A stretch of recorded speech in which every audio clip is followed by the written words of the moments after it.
नहीं तुझे सुख दुख कोई, अपना नहीं तुझे सुख दुख कोई। मैं मुस्काया तू मुस्काई, मैं रोया तू रोई, मेरे हंसने पे मेरे रोने पे तू बलिहारी है।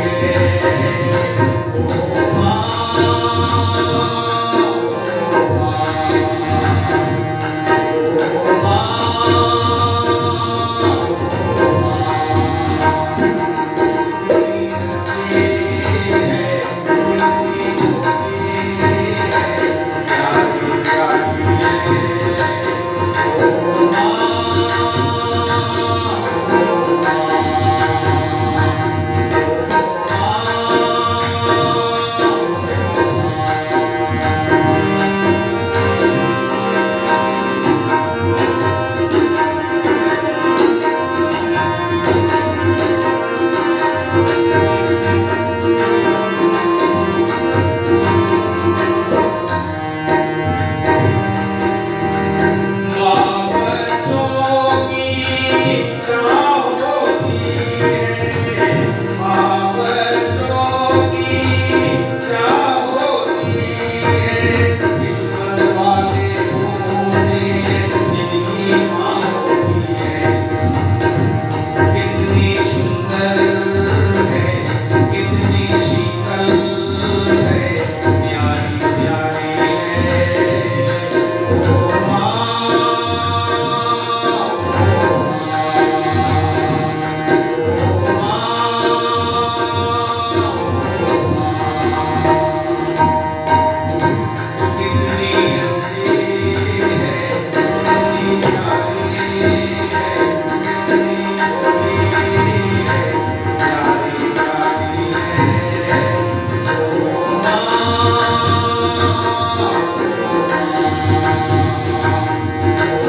भक्तों, माँ के बारे में मैं क्या बताऊं। माँ जितनी कष्ट सह करके अपने बच्चों का लालन पालन करती है, वो तो देखने लायक है, समझने लायक है। वास्तव में हम देखें तो इस धरती में माँ ही है जो धरती के समान है। माँ को धरती का दूसरा रूप कहा जाता है। जिस तरीके से धरती सारे कष्टों को सह करके अपने बच्चों को सुख प्रदान करती है, धन धान्य से परिपूर्ण करती है, सोना देती है, हीरा देती है, चांदी देती है, पेड़ देती है, फल देती है, फूल देती है, पानी देती है, क्या क्या नहीं देती। सारी वस्तुएं तो हमें प्राप्त होती है मानव जीवन में उपयोग के लिए, वो सारी धरती माँ ही देती है। ठीक उसी प्रकार माँ को भी धरती माँ का ही रूप दिया गया है। ये माँ भी वैसे ही करती है अपने बेटों के लिए, अपने बेटियों के लिए। जब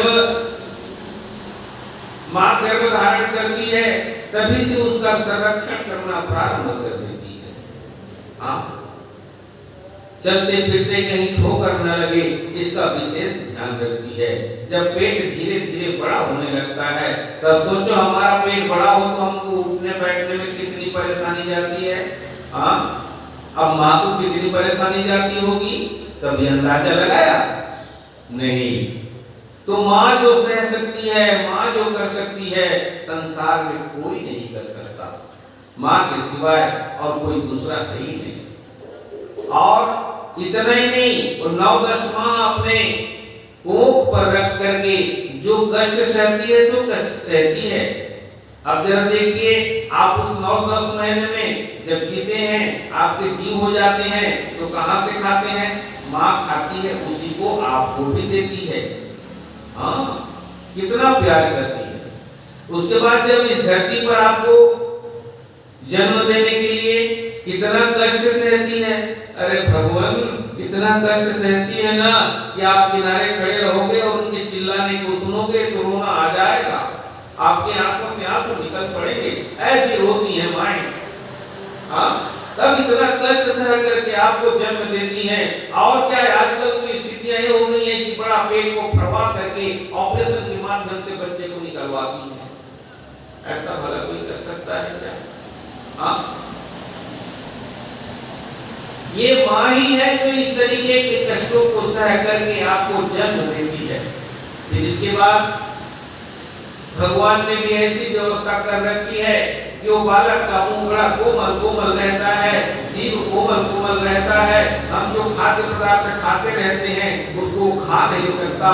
उसने माँ की स्तनों पर पहले से वो व्यवस्था बना के रख देता है और पतला पतला प्यारा प्यारा मीठा मीठा जीवनदायिनी दूध बालक को प्रदान करता है, जिसको पी करके बालक धीरे धीरे धीरे बड़ा होता है। और एक बात बताएं, बात यह है कि ये बालक जब रात्रि में मां सोलाई रहती है अपने अगल बगल में, तो फिर जब बच्चा रात को गंदगी कर देता है, गीला कर देता है, तो भी वो माँ खुद गीले में खुद गंदगी में सो जाती है और बच्चे को साफ सुथरे स्थान पर सुलाती है। वो इन स्तनों को काटने से जहां खून निकलता है, लेकिन माँ की ममता इतनी बढ़ जाती है कि वो माँ का स्तन से दूध की धारा सफेद रंग का हो जाती है, वो खून। ऐसा किसी में है? ये वो परमात्मा है जो उनके शरीर में इस तरीके से परिवर्तन करके ला देता है। ऐसी कष्टों को सहते सहते चलने के लिए, उठने के लिए, बैठने के लिए, हाथ पकड़ पकड़ करके वाणी के माध्यम से दूसरी भाषा में पढ़ाने के लिए भी, आपको प्रणाम करने के लिए, संस्कार सिखाने के लिए माँ ही तो पहली पाठशाला है, माँ ही तो प्रथम पाठशाला है जो बालक और बालिका को सिखाती है। इसलिए तो गोस्वामी जी ने भी कहा है ना, जब उन्होंने निर्धारण किया कि यहाँ किसका किसका प्रणाम करना चाहिए, बालक और बालिका को, तो 3 लोगों को उन्होंने अवगत कराया, 3 लोगों को बताया कि प्रणाम करना चाहिए। उसमें भी गोस्वामी दास जी ने सोचा, गोस्वामी तुलसीदास जी ने, कि उससे पहले तीनों में से पहले किसको करूं? तीनों में से पहले किसे करूं? तब उन्होंने प्रथम किसे बनाया? जो वेद और पुराण और शास्त्र और हम सब जिसे प्रथम मानते हैं, उसे ही गोस्वामी जी ने प्रथम बनाया है।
गोस्वामी जी ने भी अपने दृष्टिकोण में प्रथम स्थान माँ को दिया है, जो वेद और शास्त्र देते हैं।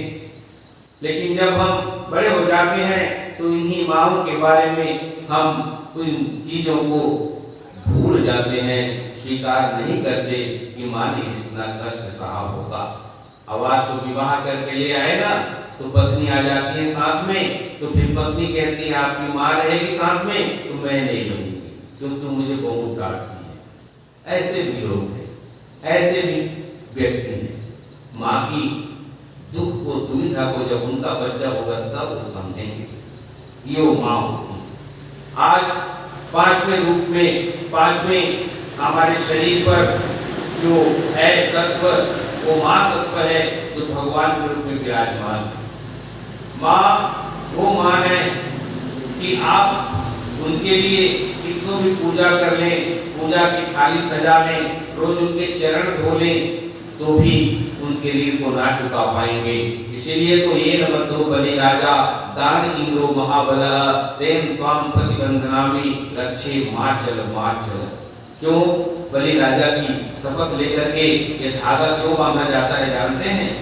ये धागा इसलिए बांधा जाता है कि ये 3 ऋण हमेशा याद दिलाते रहेगा आपको। इनके 3 ऋण को माता का, पिता का और गुरु का। इन तीनों ऋण से व्यक्ति कभी भी कुऋण नहीं हो सकता। और वेद और शास्त्रों में और विद्वानों का तो मत है कि यदि आप माँ के चरण को जल से धो करके पी रहे हैं ना, जल जो धुला हुआ जल है माँ का चरण का, वो गंगा जल से भी पवित्र माना जाता है। गंगा जल से भी पवित्र जल होता है। हम ऐसी माँ को भूल जाते हैं, ऐसी माँ को भूल जाते हैं। वास्तव में जिस तरीके से मैं एक उदाहरण देना चाहूंगा आपको कि एक मुर्गी, ठीक है, एक मुर्गी जब अंडे देती है, ध्यान दीजिएगा, अंडे देती है और जब अंडे देती है साथियों तो उसे एक जगह एकत्रित करके रखती है और उसके ऊपर बैठ देती है। कुछ दिनों तक गर्मी देती है उसको, और गर्मी देने के बाद जब अंडा उसके अंदर चूजे हो जाते हैं तो फिर धीरे धीरे फोड़ करके उन्हें बाहर निकालती है, ठीक माँ की तरह।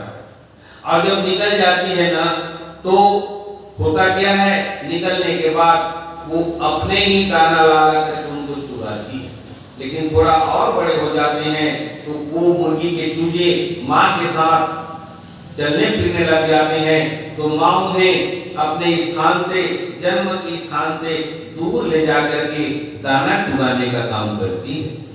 उसके साथ साथ 9-10 चूजे बच्चे मुर्गी के उनके साथ दाना चुगने चले जाते हैं, पेट भरने चले जाते हैं। आप सबने देखा होगा इस चीज को, ठीक है। अब यहाँ पर एक कुदरत की बात आती है, कैसे?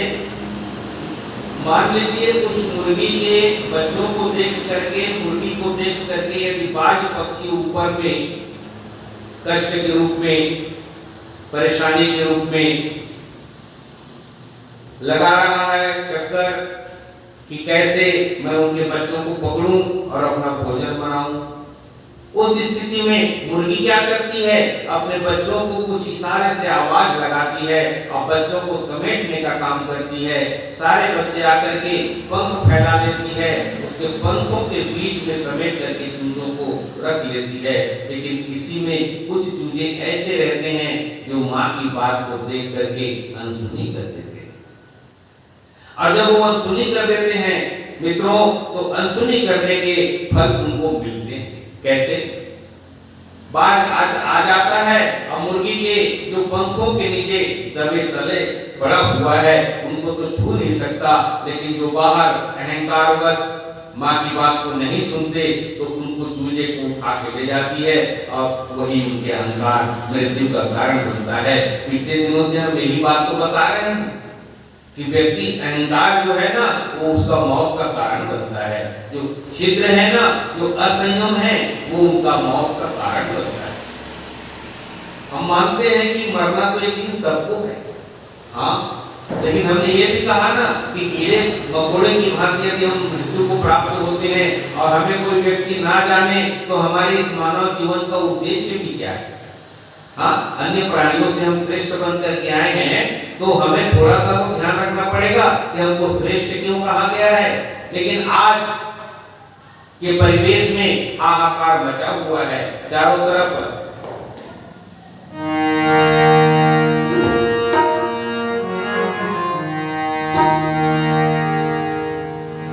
जब जब धर्म की हानि होती है, अब आ गई है सूर्य धर्म अभिमानी।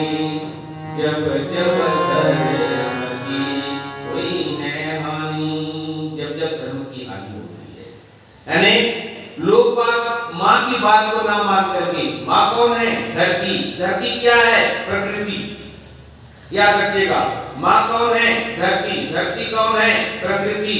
और प्रकृति की बात को ना माने तो प्रकृति का जब थपेड़ा चलता है तो अभी आपने देखा एक तूफान आया था, सुनामी आई थी, अभी रास्ता बंद है उत्तरांचल में। ये प्रकृति का थपेड़ा पड़ता है तो कोई नहीं रोक सकता प्रकृति के थपेड़े को। और उसी प्रकृति के नियमों का जो हम पालन करेंगे तो वह प्रकृति भी हमें प्यार देगी, वह प्रकृति भी हमें प्यार देगी। आज तो संसार में पाप भरा पड़ा है ना, इसलिए तो गीत गाया जाता है, इतनी शक्ति हमें दे न दाता, मन का विश्वास कमजोर होना, इतनी शक्ति हमें दे न दाता, मन का विश्वास कमजोर होना, हम चलेंगे के रास्ते पे हमसे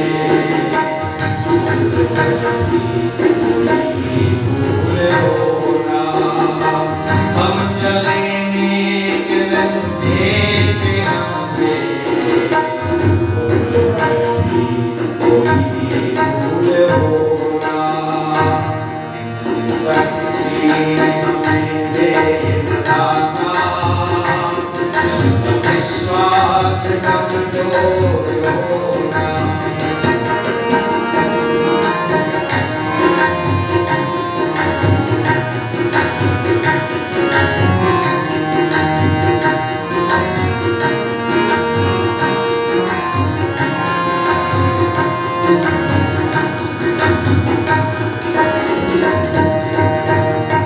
हर तरफ जुल्म है, बेबसी है, सहमा सहमा हर आदमी है। हर तरफ जुल्म है, बेबसी है, सहमा सहमा हर आदमी है। पाप का बोझ बढ़ता ही जाए, जाने कैसे ये धरती जमी है। पाप का बोझ बढ़ता ही जाए, जाने कैसे ये धरती जमी है, जाने कैसे ये धरती जमी है। बोझ ममता से पूरे उठाके, तेरी रचना कभी अंत होना, ममता से पूरे उठाके, तेरी रचना कभी अंत होना। हम चलेंगे के रास्ते पे हमसे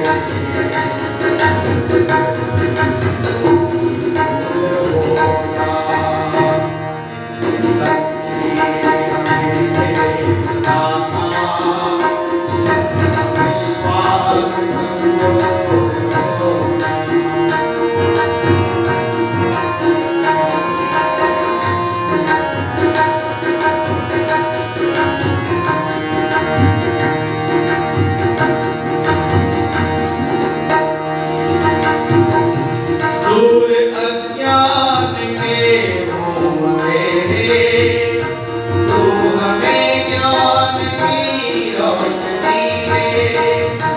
हर बुराई से बचते रहे हम, जिंदगी दे भले जिंदगी दे, जिंदगी दे भले जिंदगी दे।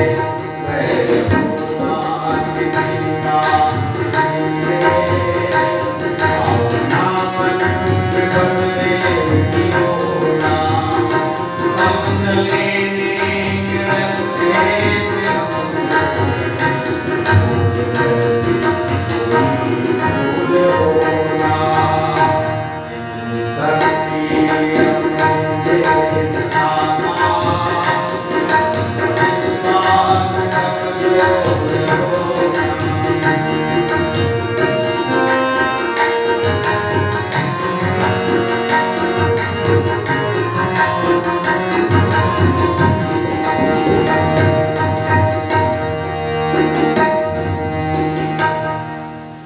वास्तव में हम लोग धरती माता के प्रति, अपने माँ के प्रति इतना दुर्व्यवहार करते हैं, फिर भी वो माँ हमें अपना बना करके रखती है। साथियों, इस संसार में कितने हाहाकार मचा हुआ है, भ्रष्टाचार, बलात्कार, अत्याचार, लूट, खसूट। आप टीवी का समाचार खोलें, कोई भी चैनल, आपको पता लग जाएगा दिन भर में कि समाचार किसका। टोटल समाचार केवल उसके बारे में वो बुराई कर रहा है, उसके बारे में वो बुराई कर रहा है, उसके पैसे को, कार को रोक करके पैसे लूट रहे हैं, चैन को लूट रहे हैं, चोरी करने चले जा रहे हैं, बैंकों में डाला डाल दे रहे हैं, किसी की हत्या कर दे रहे हैं, दिन दहाड़े गोली मार दे रहे हैं, न जाने कितनी ऐसी असंख्य अत्याचार आज इस धरती पर भरा पड़ा है। एक एक की बात गिनाए तो बहुत दिक्कत आएगी, बहुत मुश्किल आएगा। कल हम आप सब लोगों को इसी के बारे में चर्चा करेंगे और हम सब लोग जो त्रेता युग में बानर भालू के रूप में थे, द्वापर युग में गोप ग्वालों के रूप में थे, आज कलयुग में भी वही गायत्री परिवार बन करके, पीले पीले कपड़े पहन करके प्रज्ञा पुत्र के रूप में, ऋषि पुत्र के रूप में उभर कर सामने आ रहे हैं। और किसी को विश्वास नहीं था कि बानर भालुओं से लंका में विजय प्राप्त की जा सकेगी। किसी को विश्वास नहीं था कि ये छोटा सा कृष्ण कंस को कैसे मारेगा, भस्मासुर वृत्तासुर को न जाने कैसे मारेगा, कई राक्षसों को, पूतना को कैसे मारेगा, किसी को विश्वास नहीं था। कैसे राज रचाएंगे, कैसे गोप बालों के माध्यम से गोवर्धन पर्वत को उठाएंगे, ये भी किसी को नहीं मालूम था। आज भी ये गायत्री परिवार के पीले पीले कपड़े पहनने वाले जो आज गलियों में घूमते रहते हैं, आपको मंदिरों के माध्यम से संदेशा देते रहते हैं, ये सब वही हैं। आप सब भी इसी में जुड़िए। आज माँ गायत्री को वेद माता गायत्री कहा जाता है। वेद माता गायत्री माने वेद चार होते हैं मित्रों, ऋग्वेद, यजुर्वेद, सामवेद और अथर्ववेद। और इन वेदों के बारे में बात कही गई है कि ये वेद इतने महान हैं कि वेदों के बारे में हम यदि आप लोगों को अवगत कराएं तो प्रत्येक वेदों के अलग अलग स्वरूप हैं, अलग अलग स्थितियां हैं, अलग अलग विचार हैं, अलग अलग आपको गुण देते हैं ये वेद। ठीक है। ऋग्वेद क्या देती है आपको? ऋग्वेद कल्याण करती है, आपका प्रभु की प्राप्ति कराती है, ईश्वरीय दर्शन कराती है, इसमें दिव्यत्व तो भरा हुआ है, आत्मा की शांति प्रदान करती है, धर्म भावना को बढ़ाती है, कर्तव्य पालन की प्रेरणा देती है, प्रेम, तप, दया, उपकार, उदारता, सेवा, ये सब ऋग्वेद का कार्य होता है।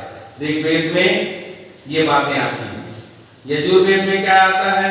यजुर्वेद में पराक्रम, पुरुषार्थ, साहस, वीरता, रक्षा, आक्रमण, नेतृत्व, यश, विजय, पद, प्रतिष्ठा, ये यजुर्वेद का कार्य होता है। और सामवेद क्या करता है? सामवेद के अंतर्गत क्रीड़ा, विनोद, मनोरंजन, संगीत, कला, साहित्य, स्पर्श इंद्रियों के स्थूल भोग तथा उन भोगों का चिंतन, प्रिय कल्पना, खेल, गतिशीलता, रुचि और तृप्ति, ये सामवेद के अंतर्गत आता है। अथर्ववेद के अंतर्गत धन, वैभव, वस्तुओं का संग्रह, शास्त्र, औषधि, अन्न, वस्तु, धातु, गृह, वाहन आदि सुख साधनों की सामग्रियां अथर्ववेद से प्राप्त होती हैं। किसी भी प्राणी के लिए सूक्ष्म स्थूल, गहरी और भीतरी, यानी बाह्य और आंतरिक, हमने पिछले दिनों चर्चा की, आंतरिक शक्तियां और बाह्य शक्तियां। तो यही वैज्ञानिक कल्पना है और यही वैज्ञानिक विश्लेषण है। और ये वेद आया कहां से? इसे किसी ने लिखा नहीं है, इसके कोई राइटर नहीं है। रामचरितमानस को गोस्वामी तुलसीदास जी ने लिखा, वाल्मीकि को, रामायण को वाल्मीकि जी ने लिखा, ठीक है ना, महाकवि कालिदास, ये सब इनकी रचनाएं हैं, ठीक है ना। लेकिन ये वेद, 4 वेद जो हुए हैं ना, ये किसी की रचना नहीं है, किसी ने लिखा नहीं है। ये वेद प्रकट हुए हैं और किससे? ब्रह्मा की। ब्रह्मा के 4 मुख होते हैं, मालूम है आपको? 4 मुख, 4 वेद हैं। ऋग्वेद है एक मुख, यजुर्वेद दूसरा मुख, सामवेद तीसरा मुख और चौथा मुख अथर्ववेद। और ऋग में कल्याण का कार्य होता है, यजुर्वेद में पौरुष का, और सामवेद में क्रीड़ा का, अथर्ववेद में अर्थ का।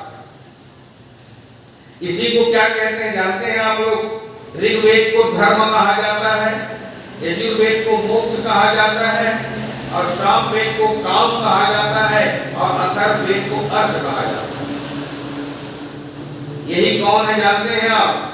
यही ब्रह्मा के 4 मुख हैं, और यही चारों वेद भगवान विष्णु की 4 भुजाएं हैं, और यही 4 आश्रम भी हैं। ब्राह्मण, ब्रह्मचर्य, गृहस्थ, वानप्रस्थ और संन्यास, ये 4 आश्रम भी यही है, चारों वेद हैं। और यही 4 जातियां भी हैं, या 4 बांटा हुआ ब्राह्मण, क्षत्रिय, वैश्य और शूद्र, यही 4 हैं। ऋग्वेद ब्राह्मण है, यजुर्वेद क्षत्रिय है, और सामवेद वैश्य है, अथर्ववेद शूद्र है। बालपन, क्रीड़ा अवस्था, तरुण अवस्था, और वानप्रस्थ पौरुषावस्था है, और सन्यासी कल्याण की अवस्था है। ये 4 जो हैं, ये 4 वेद हैं, और ये वेद प्रकट हुए हैं ब्रह्मा के रूप से। ये प्रकट होने के बाद ब्रह्मा जी ने इन चारों वेदों का ज्ञान चैतन्य शक्ति के स्फुरण है, जिसे ब्रह्मा जी ने सृष्टि के आरंभ में उत्पन्न की। ब्रह्मा जी ने किया तो उत्पन्न इन वेदों को, जिसे शास्त्रकारों ने गायत्री का नाम दिया, संबोधित किया है। क्यों? 4 वेदों की माता है गायत्री, वेद माता गायत्री। क्या? वेद माता गायत्री।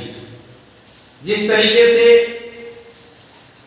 जल तत्व तो एक होता है ना,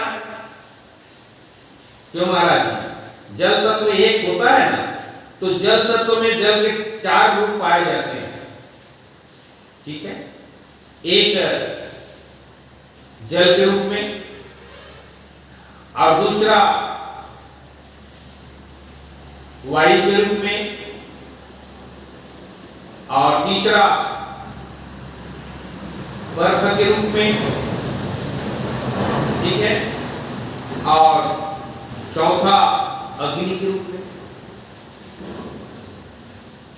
ज्वलन, गर्मी, प्रकाश, गति। अग्नि, ये जल तत्व में जल, भाप, बर्फ और वायु, ये 4 तत्व पाए जाते हैं। अग्नि में भी इसी प्रकार ज्वलन, जलने की क्रिया, गर्मी, प्रकाश और गति। 4 रूप हैं, लेकिन एक रूप जल, ठीक है। इसी तरीके से अग्नि में भी 4 रूप हैं, लेकिन एक अग्नि कहा जाता है। उसी प्रकार एक ज्ञान 4 वेदों के 4 रूपों में दर्शन होते हैं, वो एक है गायत्री। गायत्री माता को वेद माता गायत्री कहा जाता है, और गायत्री माता के 4 पुत्र होते हैं, जिन्हें वेद कहा जाता है। चार वेदों की रचना से पूर्व, चार वेदों की रचना करने से पूर्व ब्रह्मा जी ने एक और चीज किया था। 24 अक्षर वाले गायत्री महामंत्र की रचना की और इस एक मंत्र के एक एक अक्षर में सूक्ष्म तत्व समाहित हैं, जिनके पल्लवित होने पर अनेक शाखाएं प्रशाखाएं उद्भूत हुई थी। बट वृक्ष एक छोटा सा होता है बीज, लेकिन वो वृक्ष जब उसको जल तत्व, अग्नि तत्व, प्रकाश तत्व मिलता है तो बड़े होते होते होते इतना विशाल बन जाता है। ठीक इसी प्रकार गायत्री की इसी प्रकार अनेक शाखाएं प्रशाखाएं हैं। शंकर जी के एक वाद्य यंत्र से आपको मालूम है, एक वाद्य यंत्र है और वो क्या है? डमरू। क्या है वाद्य यंत्र भगवान शिव जी का? डमरू।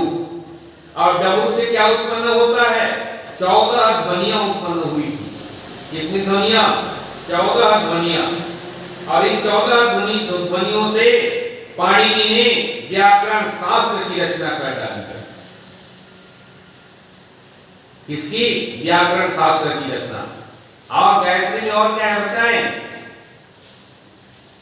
त्रिपदा जिसे कहा जाता है, सत और तम, इन दोनों के मिलने से रज नाम बनती है। जैसे सत रज तम ये क्रम है, तो सत और तम के मिलने से रज गुण मिलता है। ये रज गुण दिखता नहीं है, क्योंकि जिस तरीके से गंगा और यमुना के मिलन को उसमें सरस्वती भी समाहित हो जाती है, पर सरस्वती दिखती नहीं है। ठीक उसी प्रकार सत और तम जब मिलते हैं तो रज की उत्पत्ति होती है, ये दिखती नहीं है, पर त्रिपदा नहीं। यही हिंग, क्लीं और श्रीं कहलाती है। हिंग अर्थात सरस्वती, सत यानी सरस्वती, गंगा, यमुना, गंगा उसी को हिंग कहते हैं। हिंग माने सरस्वती और क्लीं माने काली। हिंग और क्लीं के मिलने से श्रीं की उत्पत्ति होती है, ओंकार की ध्वनि। लक्ष्मी और दुर्गा मिलकर सरस्वती और दुर्गा मिलकर के लक्ष्मी बनाती है। और जब गायत्री माता ये कह रही है कि मैंने पंख पसार दिया उस मुर्गी की भांति, मैंने छत्ता टांग दिया, इस छत्ते के नीचे जितने लोग आ जाते हो, जितने लोग आ जाते हो, आ जाओ, मैं उन्हें रक्षा कर लूंगी, उन्हें संरक्षण में रख लूंगी। कोई भी कुछ नहीं बिगाड़ सकता, प्रकृति भी कुछ नहीं बिगाड़ सकती। लेकिन यदि मुर्गी के चूजे की भांति हम दूर घूमते रहेंगे और अहंकारवश माँ की बात को नहीं मानेंगे तो क्या स्थिति होती है आप सबको मालूम है। और यही अज्ञान, अभाव और अशक्ति के रूप में आज अज्ञानता फैला हुआ है, अभाव फैला हुआ है और अशक्ति फैली हुई है। कार्य करने की क्षमता तो है लेकिन करना नहीं चाहते। आपके पास सब चीज है लेकिन हम अभाव कम है करके कहते रहते हैं। ज्ञान दिया है इतना भगवान ने, फिर भी हम अज्ञानी बने हुए हैं। तो हे साथियों, आज की प्रज्ञा पुराण की कथा में, इसी कथा के माध्यम से आप सबको हम यही बताना चाहते हैं कि माँ अंतिम रूप भगवान का है और ये गायत्री माता आप सब बच्चों को अपने छत्ते के नीचे बुलाना चाहती हैं। जो व्यक्ति इस छत्ते के नीचे आ जाएंगे, गायत्री परिवार में अपना नाम लिखा लेंगे, तो फिर बहुत ही बड़ा अच्छा कार्य होगा, क्योंकि गुरु का संदेश ऐसा ही है।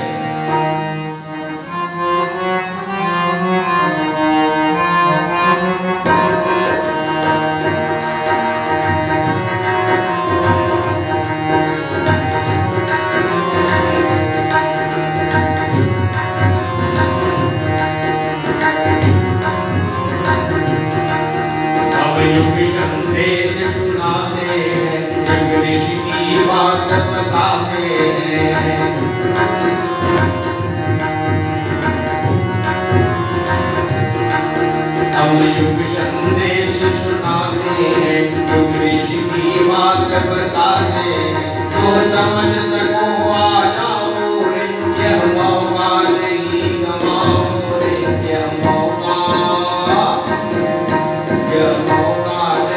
गवाओ रे, यह मौका नहीं गवाओ रे, जो समझ सके आ जाओ रे, यह मौका नहीं गवाओ रे। बस आज की बात हम यही करेंगे। कल हम आपको भगवान कृष्ण ने पांचों पांडवों व गोप बालों को जो कलयुग का चित्रण दिखाया था, क्योंकि आज जिस युग में हम जीवन यापन कर रहे हैं, उस जीवन यापन का ट्रेलर भी तो देख लें, है ना। उसके बाद हमारे पास जो चार शक्तियां हैं, उन शक्तियों के बारे में चर्चा करेंगे। चार शक्तियां: इंद्रिय शक्ति, समय शक्ति, विचार शक्ति और अर्थ शक्ति। ये शक्तियां हम कलयुग के ट्रेलर को देख लें और देखने के बाद फिर से उन शक्तियों को जगाएं और शक्तियों को जगा करके परम पूज्य गुरुदेव के साथ होंगे। इसलिए कल की चर्चा YouTube पे जितने भी हमारे श्रोता हैं, YouTube को देख करके सब्सक्राइब करें और लाइक करें।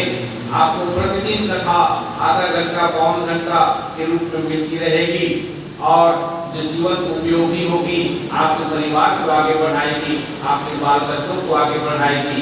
आप सुनिए एक बात जरूर, मैं बड़ी बात तो नहीं करता, लेकिन आपको अपने माँ के प्रति प्रेम प्रकट करने के लिए आज मैंने जो बताई वही माँ भगवान है। आप उसी के चरण धोइए, उसी की पूजा कीजिए, फिर देखना आपके जीवन में कैसे परिवर्तन आता है। लेकिन फिर भी कलयुग में जो बातें होनी है, कल हम ट्रेलर के रूप में देखेंगे। भगवान कृष्ण पांचों पांडवों को कैसे ट्रेलर बताएंगे, जिसकी बात कल करेंगे। बोले गायत्री माता की जय, गणपति गुरुदेव की जय, गणपति माता जी की जय, जय भगवान की जय, वेद भगवान की जय।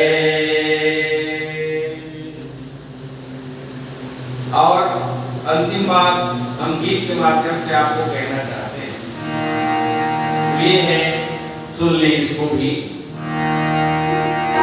माँ मुझे अपने आंचल में छुपा ले, कलेश लगा ले, और मेरा कोई नहीं।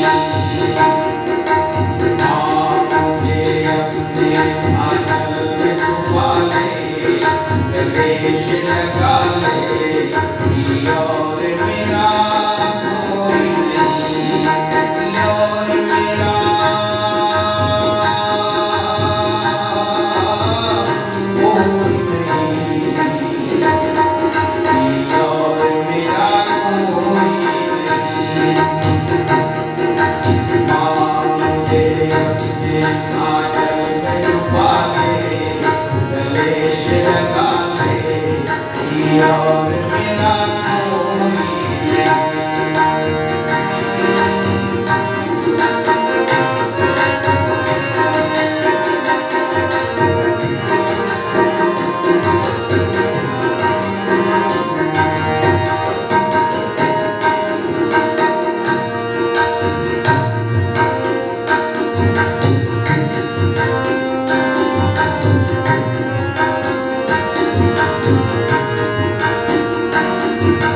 भूल मेरी छोटी सी भूल जाओ माता, भूल मेरी छोटी सी, भूल मेरी छोटी सी भूल जाओ माता। यूं ही कोई अपनों से रूठ नहीं जाता, मैं रूठ गया हूँ, मुझको मना ले, कलेश लगा ले, और मेरा कोई नहीं। माँ मुझे अपने आंचल में छुपा ले, कलेश लगा ले, और मेरा कोई कोई नहीं।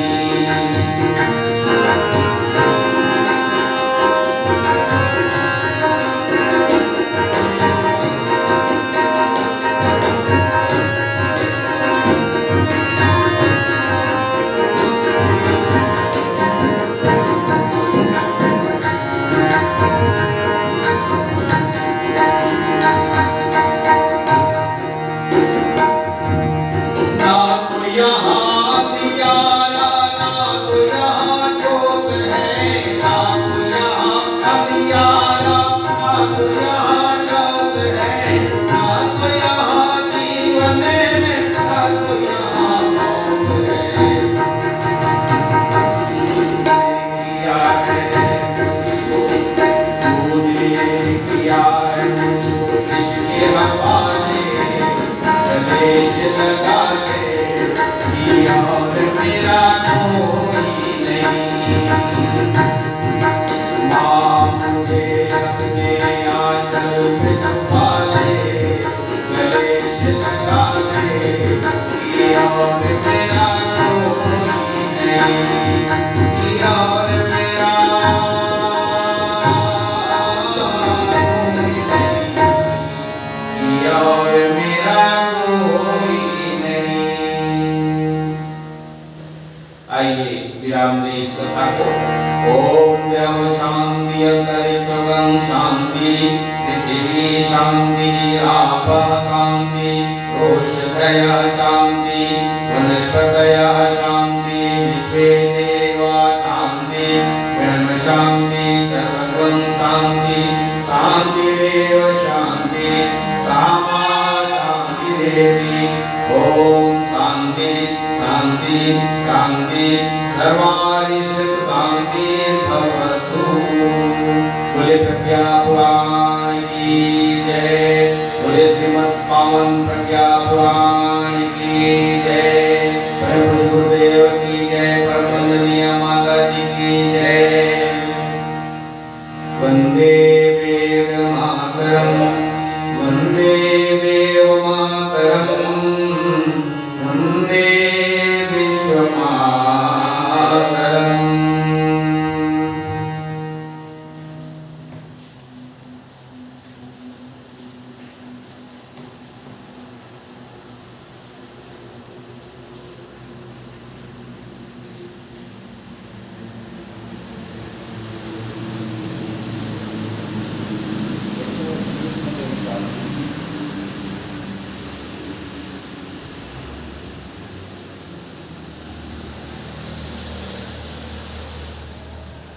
आज वर्षा भगवान ने पूरा धूम मचा दिया।